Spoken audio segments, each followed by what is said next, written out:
All right, let's talk about something new in AI security that should probably be keeping you up at night. We're going to deconstruct some new research that shows a really fundamental flaw in the autonomous agents we're all building. And this goes way beyond a simple jailbreak. We're talking about an attacker hijacking an agent and then completely covering their tracks, leaving you totally in the dark. So take a look at this. On the surface, everything seems fine, right? The AI agent is doing its job, summarizing some emails. But what you can't see is that buried deep inside one of those emails was a malicious payload. And that agent, it just executed it. Maybe it just marked a critical contract as read, ensuring you're going to miss a deadline with huge financial penalties. This is what we call a concealed agentic attack. It's so much more subtle than a jailbreak because, from the user's perspective, absolutely nothing is wrong.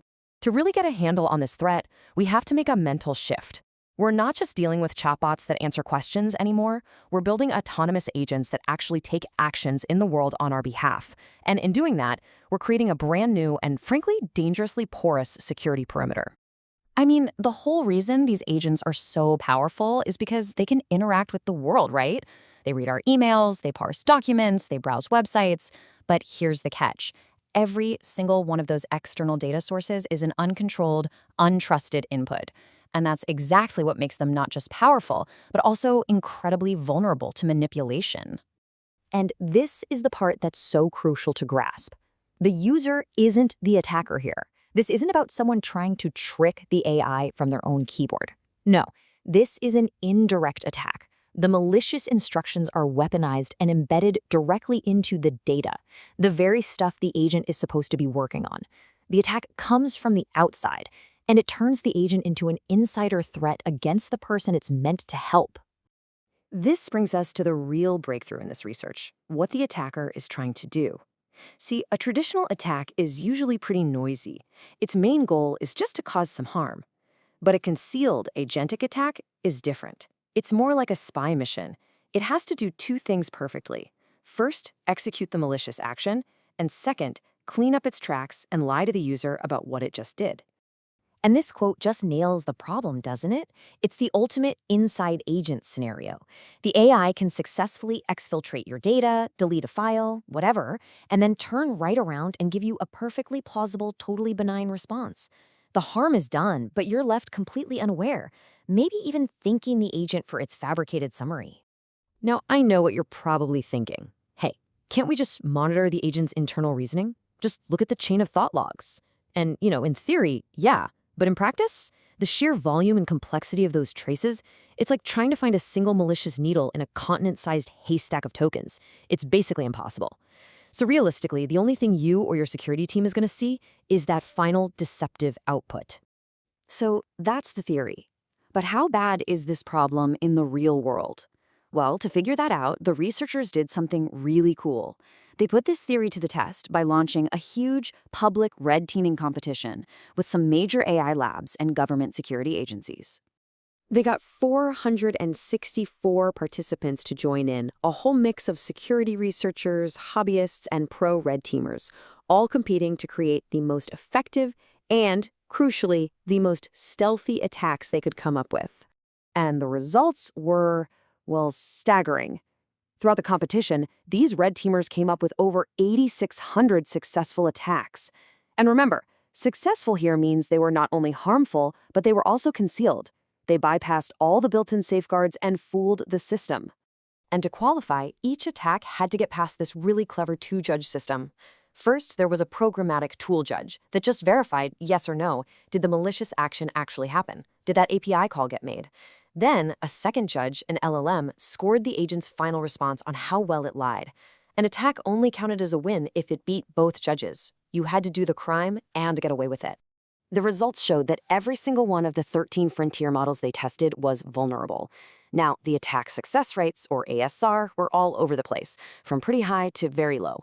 But the key takeaway, the big flashing red light, is that no model was immune. Every single one of them was breakable. And here's a critical insight for anyone building on top of these models. Capability does not equal security. You think a smarter model would be a more secure model, but nope. The researchers found almost no connection. A model's score on a standard benchmark had very little to do with how robust it was. In fact, one of the most capable models they tested was also the easiest one to exploit. But this is where it gets really interesting. They looked at whether an attack designed for one model would work on another, what they called attack transferability. And what they found is just wild. Attacks that managed to break the strongest, most robust models acted like master keys. They worked against almost all the other models with a staggering success rate. But attacks that broke the weakest models, they just bounced right off the stronger ones. This asymmetry tells us something profound. Those master key attacks aren't exploiting some model-specific quirk. They're targeting fundamental vulnerabilities in the instruction-following architecture itself, the very core of how these models work. It's not a bug in a single model. It's a feature of the entire paradigm that's being weaponized. So the researchers were able to identify several of these universal attack patterns. The most devastatingly effective was a strategy they called the holodeck attack. I mean, this single template was able to bypass defenses in more than half of all the scenarios they tested. Other top strategies included things like injecting a fake protocol to override safety rules, and even faking the agent's own internal thought process.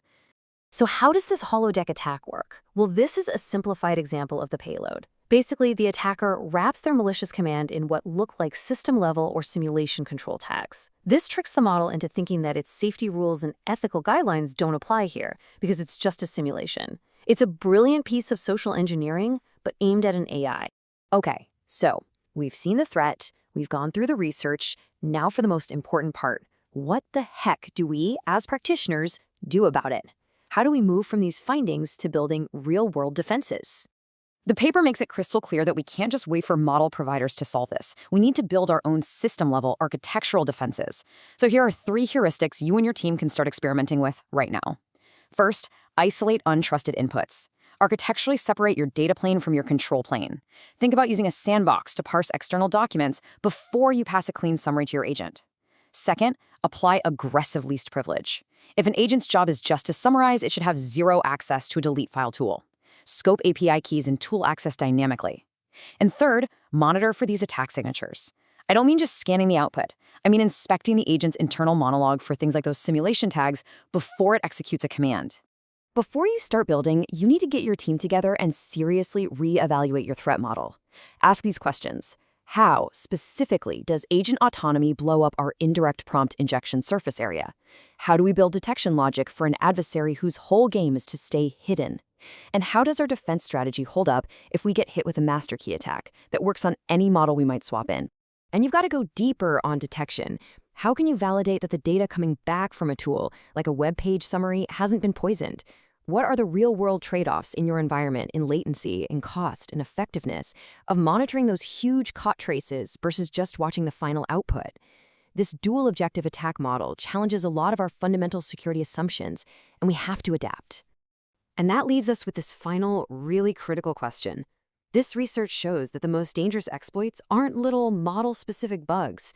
They're universal strategies that target the core architecture of these models. So as we all go back to build our defenses, we have to ask ourselves, are we just patching the latest hole, or are we truly defending against the fundamental architectural vulnerabilities of the systems themselves?